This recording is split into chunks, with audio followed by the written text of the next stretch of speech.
Hey, folks, thanks for joining me for this episode from the EmbellishPod. If you got here by chance, please take a moment to hit the subscribe button.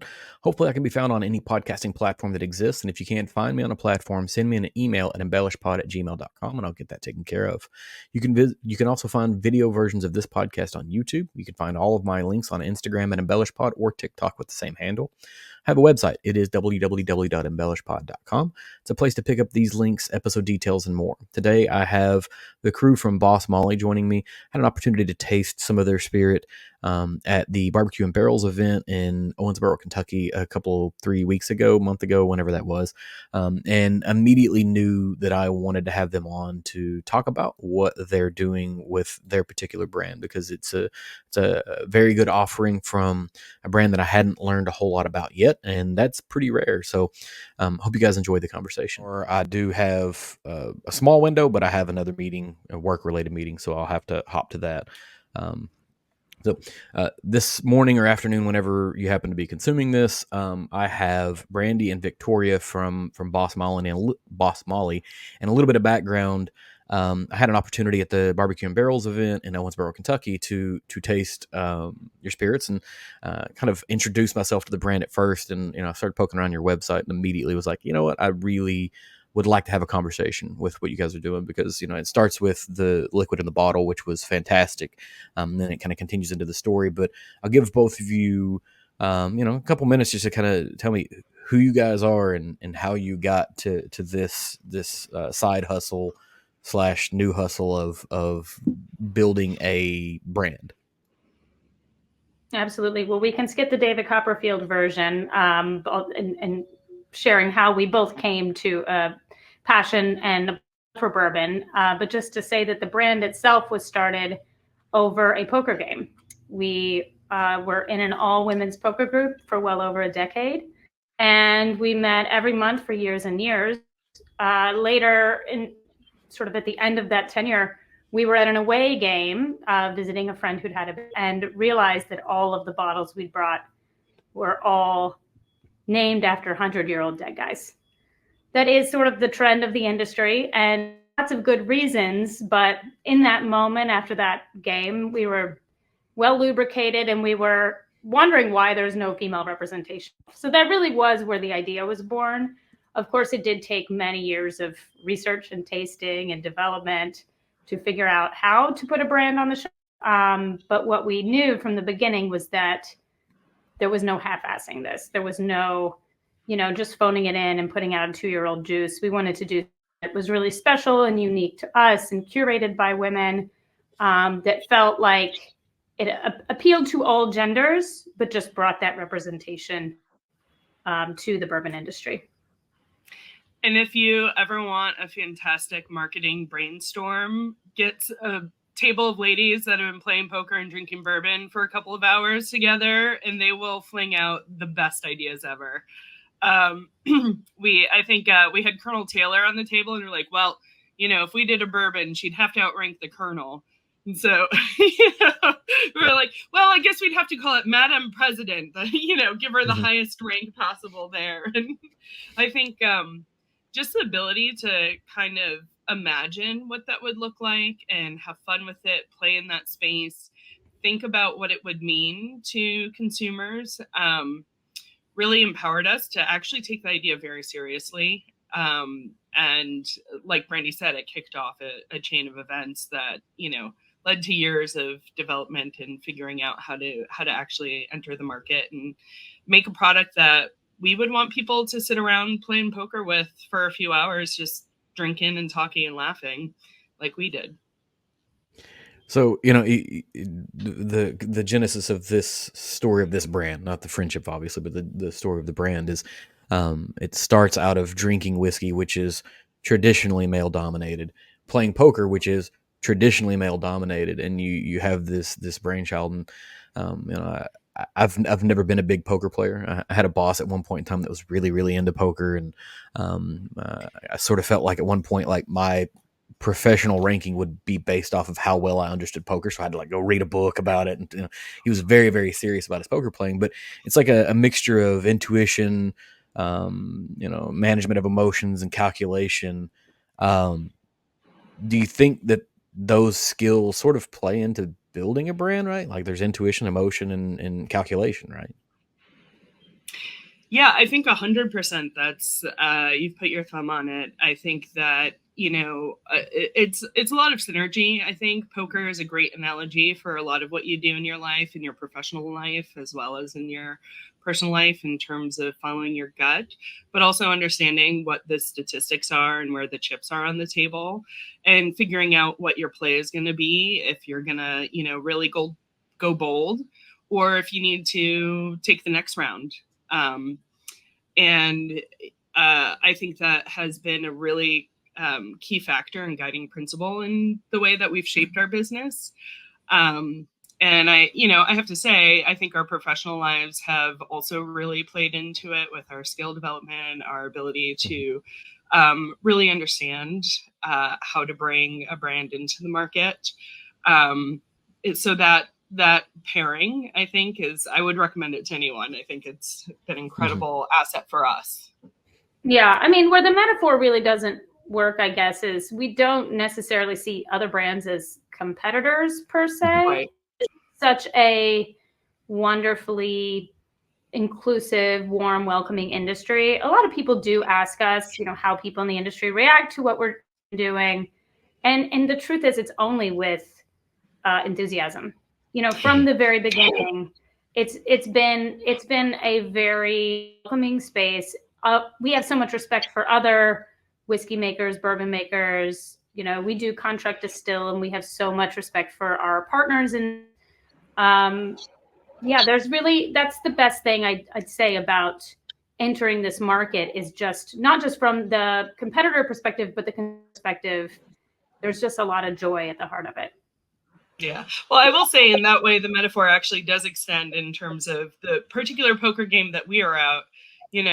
Some of us were out for blood occasionally, but for the most part, for a 10-year poker game, you've got to be friendly and open and excited to see everybody and support everybody in their playing. So I think that's definitely the experience that we've had in the bourbon industry as well.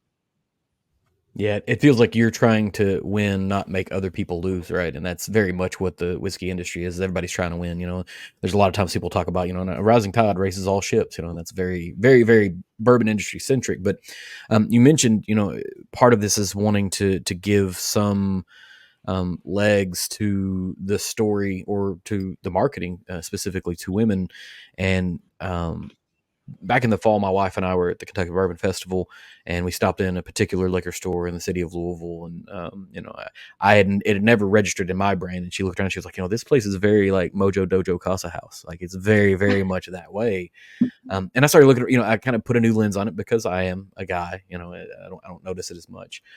How do you, as you start building this brand with intentionality, how do you market to women? Like what is the thing that you're trying to do here? Because a lot of brands will be like, oh, let's pinkify or put a, cursive script on it. And immediately now it's, interesting to women, like, without giving away, I guess, maybe your marketing secret, how did you approach that? I mean, at the end of the day, our goal was to appeal to everybody. We just want to bring everyone to the table. So it's women, and certainly, it was a bold decision, I think, to create a female character and put it on the front of the label, because it's not something that had been done before. And we made a lot of decisions about color, about font, and about packaging, where we certainly don't expect men to feel like they're picking up something that's feminine. That would be antithetical to everything we stand for. It's pretty badass. I mean, our lady, we can call her Boss Molly for shorthand, although the actual term Boss Molly means a stubborn female mule. But if that makes it easier to imagine, this female figure, she's carrying a giant scythe, and she looks, feminine, but also fierce as hell. And so that's the feeling we wanted to embrace. And whoever picks up that bottle, always, we get so compliments and so much love for the packaging, because it isn't. It's a woman stepping into her own. And that's really what we were trying to do here. And, to that end, we thought that through the entire through line of our packaging. So, one of the deciding factors in the type of glassware that we picked was, hey, can we get into a bar fight with this?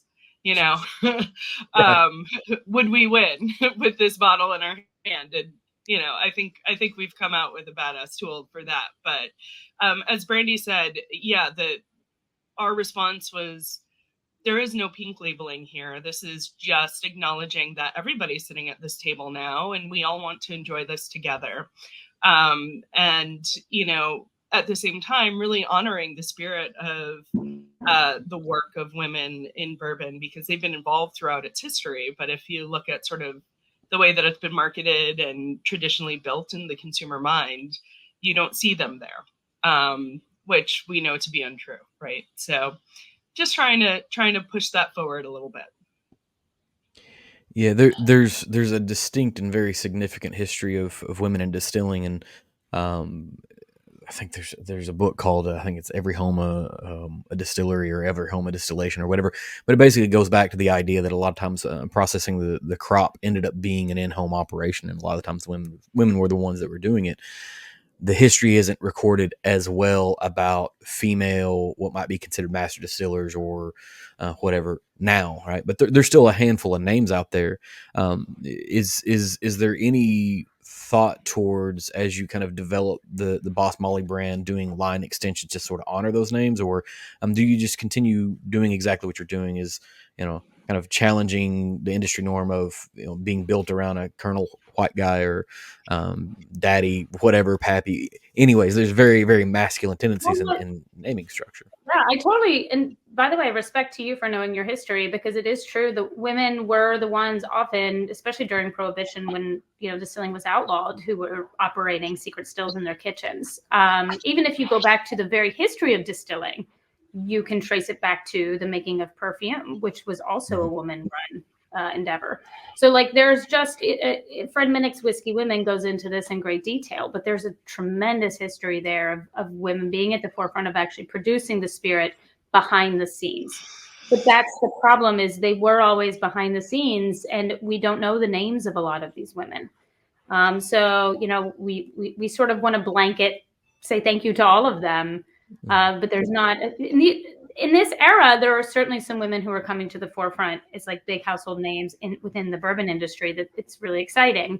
But until that becomes the norm, you know, we put Boss Molly out there just to be both a delicious drink, because, you know, it's won an absolute enormous amount of awards.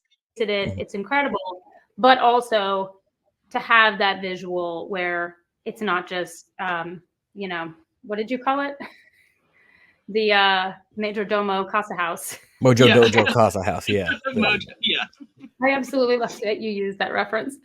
Yeah, because that has been the nature of bourbon for a long time, and it is exclusive. I mean, if you are a female who loves bourbon, for a very long time, it did not feel like it was made for you or marketed to you. And trust me, we have all, as women, sat at that bar and had some gentleman next to us try to mansplain how we should be drinking our bourbon or what we should be ordering. I guarantee you that happens more often than you think. So we would just want to be a tiny part of changing that narrative. Yeah, no, I definitely think it happens a lot, right? That's where I live. I was actually, and I've told this story on the podcast before. I was at a tasting that Peggy No Stevens was hosting about a year ago. And there was a gentleman in the tasting with us that was absolutely telling her how she should run a tasting, and I was like, the audacity, like that is the audacity for me. You know, you've got someone paid her to be here because she's an expert in the industry. We should all just shut up and enjoy the ride, right? Like that's absolutely what the case is. Yeah, Peggy's an absolute legend. Yeah, I mean, you don't have to be interested in whiskey for more than about 10 minutes to know who she is, right? Like it's a titan in the industry. So you've crafted a story that kind of goes along with it, and that's very much the case in a lot of other brands in the United States. But they try to claim this, you know, veracity of, you know, my great grandfather's, you know, mash bill recipe, whatever.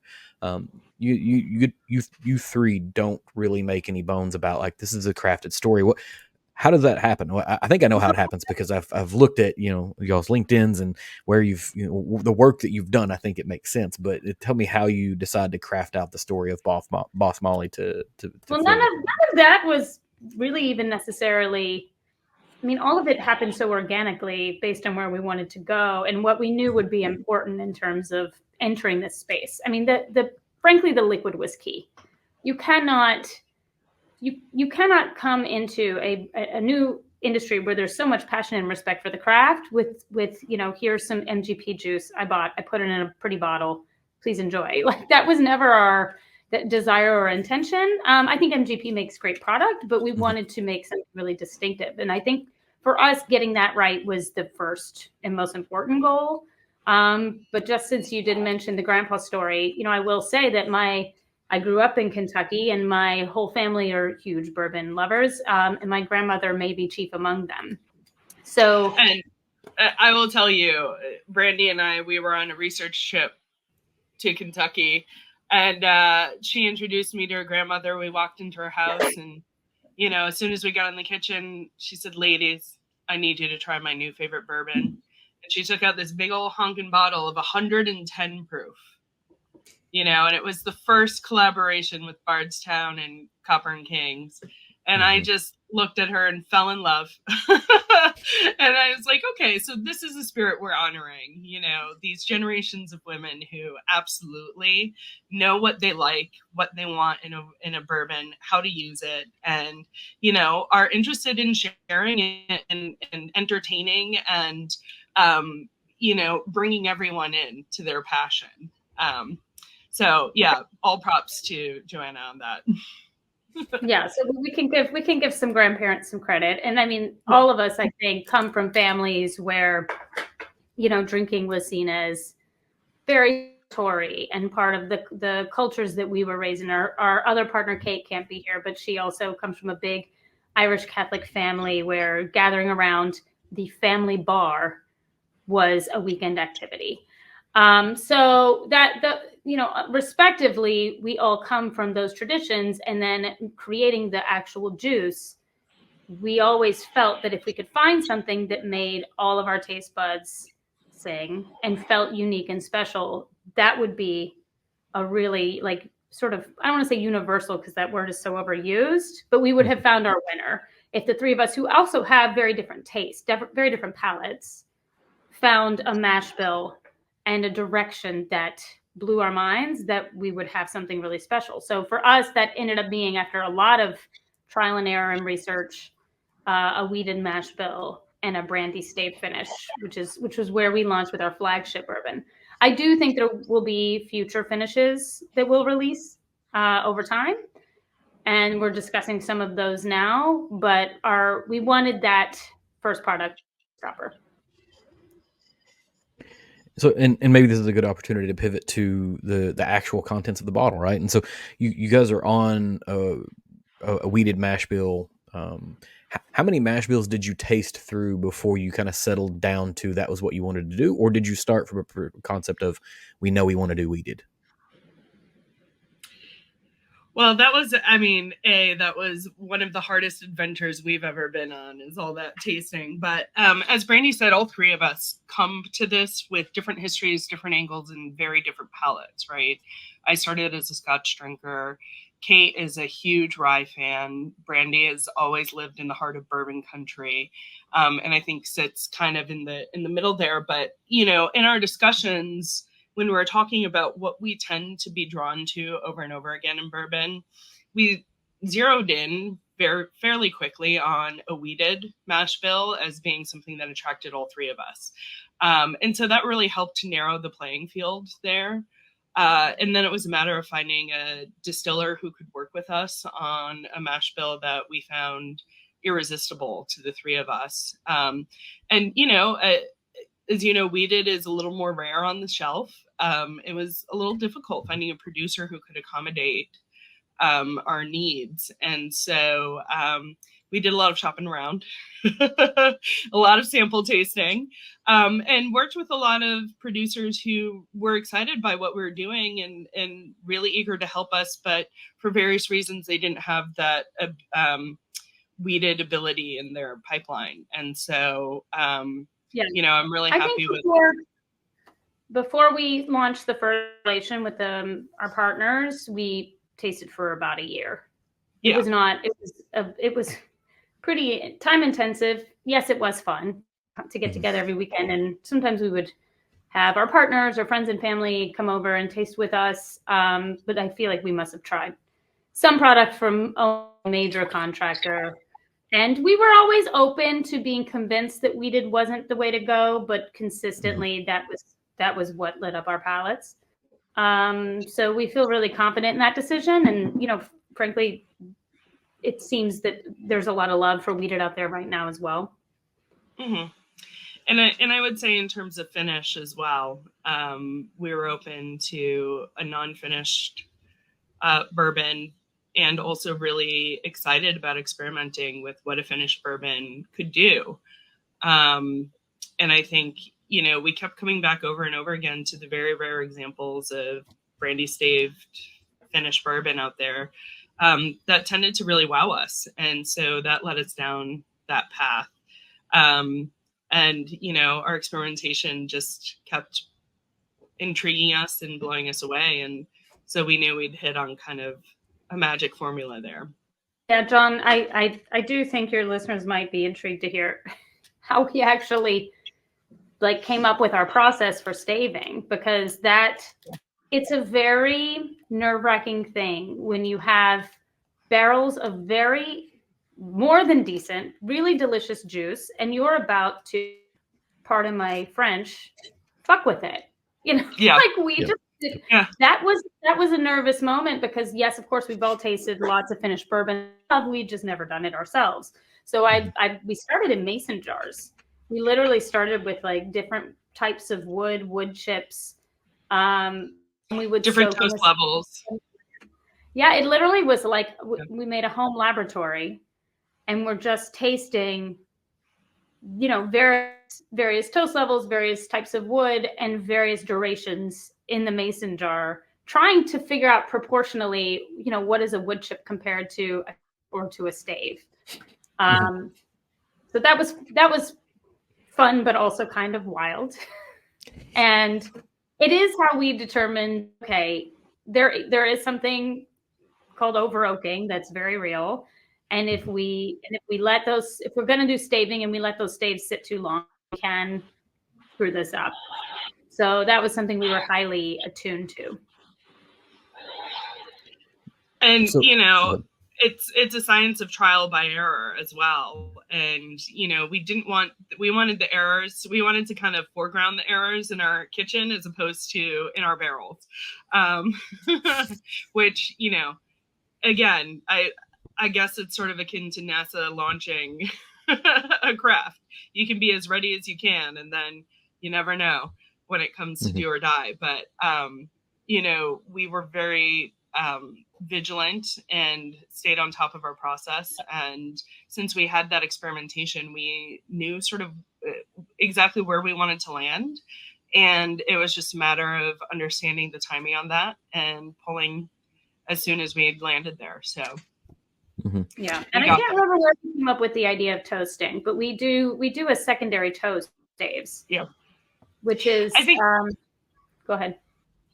I think in terms of that was homegrown out of our experimentation as well, right? So with those wood chips, I think, you know, we'd read online about tossing them into the oven and letting your kitchen smell delicious, and so we started playing around with that and loving those results. So, yeah.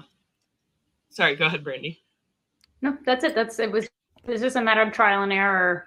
But we came down to it. You know, I am lucky enough to have a friend with a beautiful wood shop, and we got our hands on those brandy barrels from Copper and Kings, broke them down ourselves by hand, took them over to toasted them, and then took them over to the shop and cut them down into staves. And that hands-on factor was maybe one of the most fun parts of all of this. Oh, definitely. So you guys are finishing with brandy, and very specifically, I think it's a grape brandy. Is that correct? It is, yeah. Okay. Yep. So, because there are some brands that will do different types of other fruit brandies that are out there, peach, apple, pear, whatever. When you started with the idea of brandy finishing, was it always grape, or was it, we like what brandy does, but we want to see those other things? It was more specifically, I mean, Kings. I don't know if you've had a chance to tour their Mhm. distillery, but we had all visited several times, and we had tasted some of the work they'd done with Bardstown, and we just love what they're doing. I mean, it's a really cool product. It's delicious. It's pretty unique. It's not a traditional French brandy. It's an American brandy, which we kind of like how that plays into, marrying with America's native spirit. So no, it wasn't so much about the grape as specifically the chance to use those Copper and Kings barrels. So you've kind of developed a flavor profile and testing in your kitchen using small things, and it is going to be scary to scale up, obviously, because just because it works on a small scale experiment doesn't mean that whenever you go to a full size barrel that it reacts the same way. But you have a flavor profile you can sort of chase down, but you don't sell at the proof that it comes out of the barrel, generically speaking. So how did you craft to the taste that you wanted, knowing that you're tasting it at a higher proof than it's finally going to end up in the bottle? Well, we did something pretty unique. We actually pre-proof right off the still. Mm-hmm. So that was something else we'd done a tremendous amount of research of, and there is a significant upgrade in terms of just the mouthfeel and the richness to bourbons that are proofed. So we proofed down to 100, and then we aged.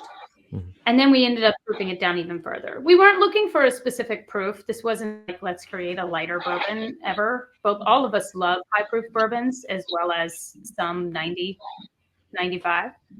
Mm-hmm. I have yet to, an 86 that I love, but I'm still open. So we were tasting, once we had the final product, we actually tasted it at every proof just to see what of us most loved. And for us, that was 90. Which I think shocked us all, because we adored our barrel strength right off the bat. But once we did that blind taste testing and saw that 90 was opening up the profile in a way that delighted us all, we knew we'd hit the sweet spot for it. And so, I think that's going to be part of our process going forward too, is just kind of discovering each batch what proof gives us the most bang for our buck in terms of flavor. So I think, did I hear right that you guys are going into the barrel at 100 proof? Is that a correct statement? That's correct. I think that may be the lowest barrel entry proof that I've heard yet, right? Like, I know makers and a handful of other places are going in a lot lower, 110, 105. I think I've heard as low as 103. That's pretty unique, because the way that it interacts with the barrel is going to be significantly different at 100 proof than 120 proof or 110 proof. And, I know that makers specifically did their DNA experiment where they were like, let's try different barrel entry proofs. And I think they went from 110, 115, 120, 125, right? So they went up from where they normally are. And I think it creates a more nuanced flavor profile to go in lower, right? You get some more subtlety to it, which is nice, right? Because you miss those when you hit it 120 proof. You get beat over the head with proof or a big spice flavor. Well, that's ultimately what it does for us is there's just a butteriness to the pre-proofed bourbons. And we did go pretty low on that, but that's why there's so much flavor packed into our product 90. I really believe if it had, come off at 125 and we did the traditional route and barreled it right then and there, you might not get that same. Because most people who taste it are very surprised that it's only 90 proof. It tastes like a higher. And I fully believe it is because we went through this process. Mm-hmm. I can agree with that. I wouldn't have. So I did try it at Barbecue and Barrels, and it was probably the 8th or 10th thing that I tried that day. And usually by then you're proof blind, right? And so everything tastes like 80 proof or 90 proof or whatever. But I would not have ever told you drinking it that it was a 90 proof whiskey. I would have been, it's probably 100, 110. Well, and I was talking because they put me next to Augusta Distillery, and those guys make a great juice too, but it's 120. And I was like, hey, hey, do you guys mind send yours down here first? Because they're going to drink 120 and then come down to 90. You know, I don't want it to taste like water. But we actually had really like a lot of love, just people coming from very high proof stalls and booths. You know, because there's some kind of magic there with the pre-proofing that you don't get. Of course, it's not as alcoholic, but I will say, speaking for me personally, that's a slight benefit. I want to be able to have. I'm a cocktail lover and a bourbon lover, and I want to be able to have a few drinks before I have to go to bed. Right, and not only a few drinks, but also, you know, something that's going to deliver a fantastic flavor that you kind of want to just sit with all night, right? And 90 turned out to be that flavor for us with this batch. And in terms of that barrel entry proof, right, we actually do come off a little hotter, right? And it still tastes delicious at 103. It's got this nuance, as you said.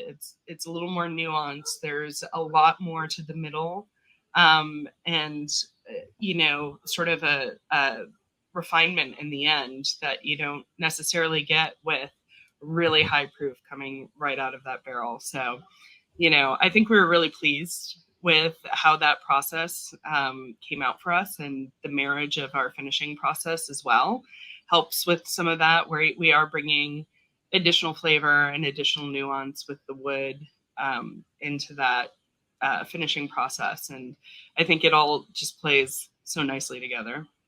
I mean, we all knew we loved it, but I will say that the first award we won was gold at American Distillers Institute. And the day that news came in, I have never felt more validated. It was like, well, I knew I liked this, and our friends and family love it, and my two partners love it. But to actually have it acknowledged, like it was almost right after we launched by a major, you know, distiller whiskey award was a big moment. Yeah, they had no reason to say that you were good. You know, your family might, you and your friends, you know, you've built this thing, so it's obviously going to taste good to you.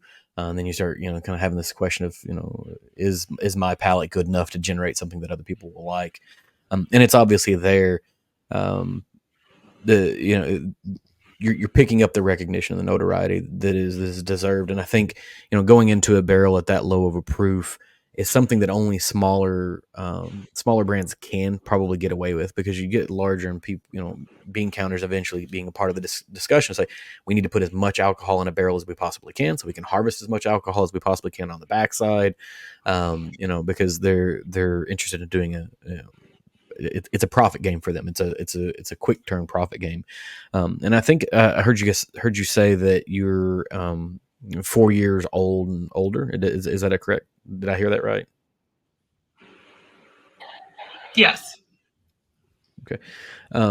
As the brand sort of evolves, is there any intent to play? You know, you're playing with barrel finishing and entry proof. Are you intending to play with aging as well? You know, kind of generate some older stock, so to speak.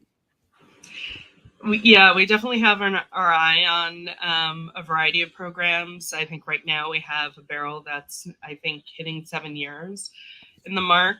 And we're going to let it tell us when it's ready to come into the market. But boy, does it get better and better with time. So we are definitely strategizing that. What our intention was to come out with a focused first batch that we had really put a lot of time, thought, and effort into, and put our best foot forward with our intention on making a product that people would adore.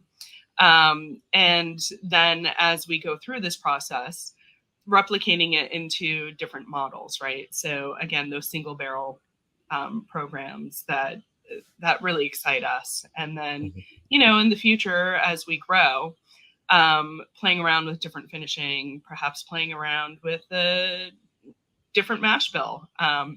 But, you know, that good, as all whiskey lovers know, right? Good things come with time. So we do have those things in our mind and on our map, but it takes a little bit of time to get there. So when you think towards a second batch, is the intent for the second batch to be the same or similar to the first batch, or is this going to be more of a vintage concept where each batch is slightly different from the previous? I think you're going to see that from us really soon. The second batch is the one we'll release is just going to be more of the flagship product because we're still in growth mode. We're only in 3 states. We're hoping to expand that hopefully next year. Talking to a number of distributors and partners. Having that flagship product really hit the mark is the most important thing. But some of the distributors have been saying, we'd love another SKU from you. So we are talking about what can we put out that feels fresh, but also isn't going to overextend us or meaningfully change the reputation that we built. Because no matter what we put out, we want to get it right.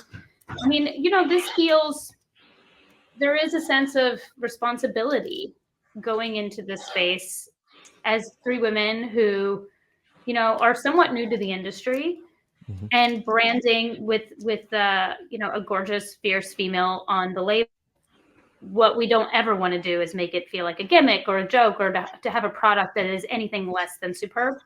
So whatever we put out, we want it to be unique, something that people want to take home and talk about. So you said you're in 3 states. What 3 states are you guys in? Are you selling in? We are in New York, New Jersey, and Kentucky. And that is just because, although I am a former Kentuckian, always at heart, I live now right outside New York City. Victoria lives right outside New York City. And our third partner, Kate, is splits her time between the Hamptons and Manhattan. So we have boots on the ground in those 2 states, New York and New Jersey, and then, home of my heart. We're actually developing a really nice presence there as well. Yeah, well, I mean, just from a fiscal perspective, it makes sense if you can get 5% of the business in the city of New York, just the city of New York, you're going to outrun 5% of the business in the state of Kentucky, right? Like, if you're trying to be fiscally minded, it makes a ton of sense. Do you have an online presence anywhere that folks could pick up? Yeah, we do. You can have the product delivered almost anywhere nationally, with the exception of, I believe, Hawaii. But there's in Alaska. Sorry, Alaskans, all your Alaskan listeners. But yeah, so you can buy off our website and have it shipped nationwide. But just in terms of brick and mortar retail, but I believe in 2025 we'll be expanding into a couple of new states soon for that news. Okay. So, and you mentioned earlier that you were interested in potentially looking at other finishes besides brandy. Do you have any that are kind of like your short list or things that, I want to target this idea finish wise, or is it just, kind of where the market's going, you're interested in looking? I don't think we've ever necessarily really been interested in following a market. To the extent that what the market is doing is interesting to us, we're there. But in terms of finishing ideas, we're definitely kicking around some rarer finish ideas.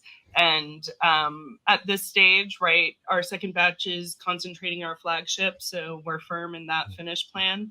But we're really excited to get back into the kitchen and start experimenting with some other options. I'm particularly interested in some rare wine finishes that are out there to see how that plays with our mash bill. Brandy had a couple of, targets in her mind, as does Kate. So I think we're going to be back in the kitchen playing around with what those taste like. That sounds like an incredible spreadsheet. The nerd side of me is like, all right, now, so you're building on a spreadsheet with a lot of variables that kind of come into place so you can understand what's going to happen next. And then you also mentioned single barrels, or at least the opportunity to do single barrels. Is that in the near term, or is that more of a, beyond 2025 concept? I think that's probably 20 or beyond. There's a plan in place to hold back barrels from every batch, but we are literally still small enough, and I'm quite proud of this, tasting every barrel individually. And I have to tell you, and I'm sure other brand owners have shared this, it's really special to be able to process as an owner and taste every one of those barrels. But what you discover is that they all are slightly different. I mean, it is remarkable to me. It will never stop amazing that, the same mash bill, the same barrel, the same char, the same rick house, the same floor can still taste slightly different.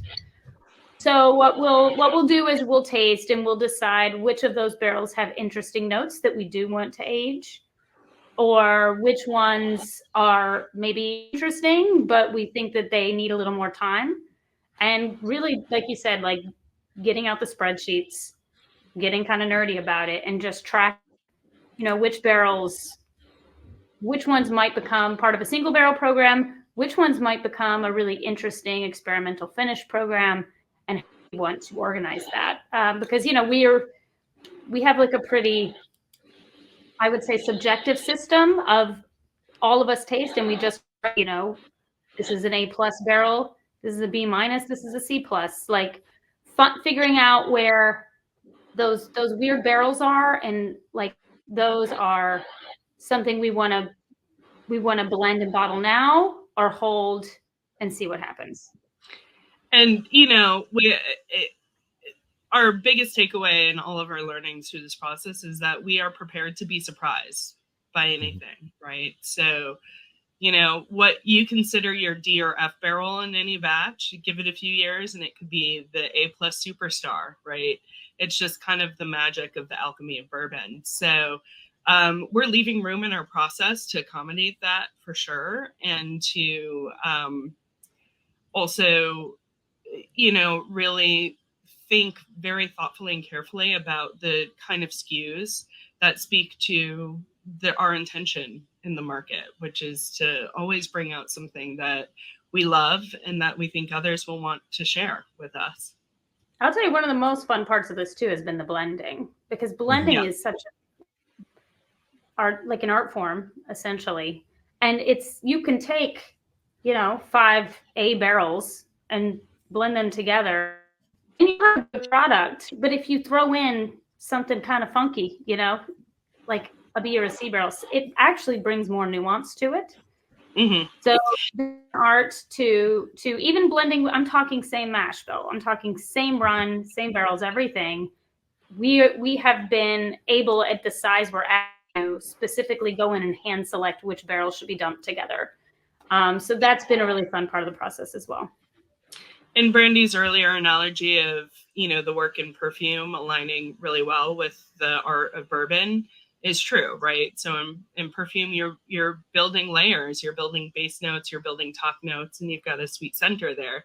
That's exactly what you're aiming for in bourbon. And it's not necessarily coming from dumping all of your barrels together. It's coming from sort of figuring out where the puzzle pieces fit, in which base notes uplift the top notes, and which top notes really highlight what a base note has to contribute. And that, as Brandy said, I mean, that is definitely, I think the staving process was definitely the funnest part for us, but the blending process goes hand in hand with that. And we have a blast every time we're getting together and putting our minds and our hearts and our taste buds to the test with that. Yeah, I often think about blending an awful lot like cooking, because I really, really like to cook. And just because I put these 5 ingredients together doesn't mean that the thing that I taste ends up just tasting like those 5 ingredients, but put together, right? The sum of the parts is greater than the individual pieces, because you put them together in a very careful way. And, I think at least most of the brands and the distilleries that I talk to, they taste by committee and they blend in a very similar fashion. It is 100% subjective, but you eventually build up an understanding of the market likes these types of things. And so when you build your blend, it gets there. But kind of backtracking a little bit to the idea of a single barrel, I've talked to people that they prefer to do a single barrel that feels like their traditional line, but turned up to 11, or other people will chase after a single barrel that is incredibly unique, right? It is the outlier that you don't want to bury in a blend. So when you put together a single barrel program in the future, let's just say, would you target one or the other, or both of those concepts?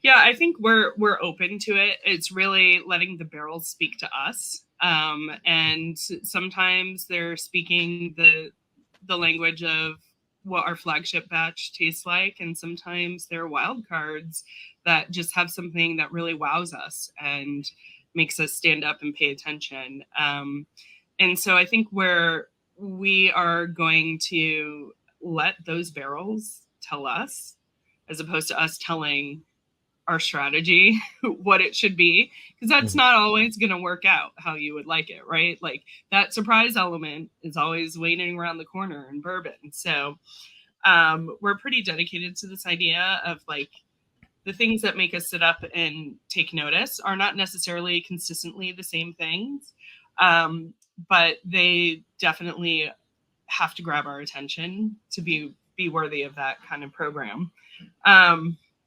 And in terms of finishing for single barrel too, I think, again, we're going to let the barrel tell us if it's really, really going to stand on its own or if it would like to play around with a finished program. So that's all part of the fun of this project, is that we have a lot of expansion to come, and a lot of sort of fitting these puzzle pieces together. And we're really excited to keep bringing those results out into the market. And we're pushing close to time, so I'll leave a little bit of space for a couple more things. But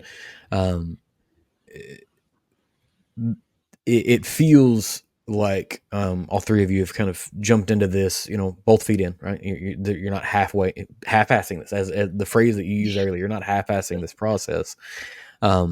If we project in the future, and this is entirely hypothetical, we project in the future, 2 years, and this brand grows leaps and bounds.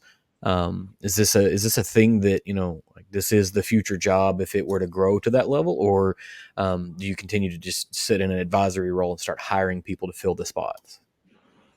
Well, we'll eventually have to hire people no matter what. I mean, 3 people can't run a business to the size that we hope to grow this. So I don't see any of us as in a purely advisory role. We just care too much, and we built this because we love, because we spent a lot of time talking about it, thinking about it, sharing it with friends, and actually wanted to play in the sandbox. So I don't see if handing it over and saying, good luck, I'd love to taste now and again. It's just too much. It's too much of a, I hate the term passion project because that makes it like a hobby, but it is a passion. That's it. It's a honest place. Yeah, it's a piece of ourselves as well. And I think our intention is to continue to pour pieces of ourselves into it. I think everybody who gets into this business eventually has like the pie in the sky idea of like setting up a tasting room in an idyllic spot where a lot of people want to come by and listen to good music and drink good bourbon and eat good food. And I think that's kind of, a dream everybody starts with. And that's certainly where we started. But as Brandy said, we're putting our souls into this, and don't ever envision ourselves stepping back from. Yeah, I mean, John, and I'm sure you know this, but running even a small business well, it takes a great amount of time and commitment, and no shortage of things we should be doing at any moment. Like it's like never-ending homework. Yeah. and there's a million, the number of decisions alone that you have to make to guide a brand to that kind of success. And I relish it. I think Victoria enjoys it too, but I don't want to sell. It's no small thing. It is very much a full-time hands-on approach. And we're really proud of how we've grown in a pretty short period of time. We're less than 2 years old, but we've gotten a lot of love and attention from the bourbon community.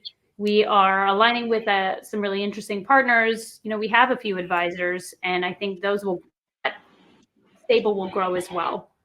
So, we want to make informed decisions. We want to tap the right experts who need them. But the kind of beating heart of this comes from a really deep commitment to bourbon in general being something that people get excited about. That isn't, I will be, shameless in saying Boss Molly does not taste like anything else on the shelf. And we are proud of that. And we want to uphold that reputation as long as we can. And you said the phrase passion project, and I equally hate that phrase too, because it does kind of demean it. I think you can just say it's a passion that is turned into a job, right? And you're taking it as serious as you would any other job that a person might have. Um, it's going to take a lot of work. And I had the opportunity to taste you guys because I was at an event, and so one of the last questions being, are you planning to do more events? Are there more events that you'll be present at? And if so, where can someone say, "Hey, I want to go and taste Boss Molly," so then I can then buy a bottle? Well, in the Kentucky area, we are, of course, in a lot of bars and bottle shops, which you can find on our website, www.bossmolly.com. There is a map where to find us. But we will be at the Bourbon Festival, which is maybe outside of Frankfurt, I believe, in the fall. So really excited about that. I still have a lot of family, and Victoria has basically family in Kentucky. So we visit a lot. We do tastings all over town. And if you want to follow us on Instagram, we usually announce those as well. And the Instagram handle is Boss Molly Bourbon. Now, and this last one you may or may not, but do you have any type of newsletter set up on the website where you can also get these things via email for somebody? Absolutely. Yep. Just bossmolly.com. There is a mailing bottom. Give us a holler. We love answering emails. We answer our Facebook messages. That's usually just me, on the social media.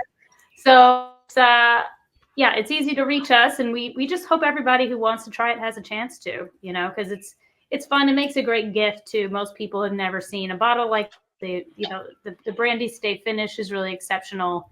Mm-hmm. So it's a really unique product, and we see on our e-commerce platform a lot of happening, which is really lovely. Yeah. And I'll agree. Everybody should taste this. It is unique in a good way, right? Because sometimes you can say, "Oh, there's nothing like it in the market." It's not always a great thing. It is a great thing in this particular instance. And I appreciate both of you for hopping on today. Time is the thing you can never get more of, and this is both your second job, so you have other things that you need to take care of. So. Thanks for hopping on. If you've got any last things that you want to kick out, let me know. If not, we'll wrap it there. That's great, John. You run a terrific interview. Great questions, great engagement. Honestly, pro, and so it was lovely to join you today. Really enjoyed our chat, John. Thank you so much for having us. Thanks for tuning in to this episode from the EmbellishPod. If you enjoyed this, please leave me a review on whatever platform that you're consuming this on. Leave a comment if possible. Hit me up on social media on TikTok or Instagram using EmbellishPod. Give me a follow so you can keep up with what's going on here. I can also be found at www.embellishpod.com with all of my links, accounts, and contact details. Thanks for stopping by.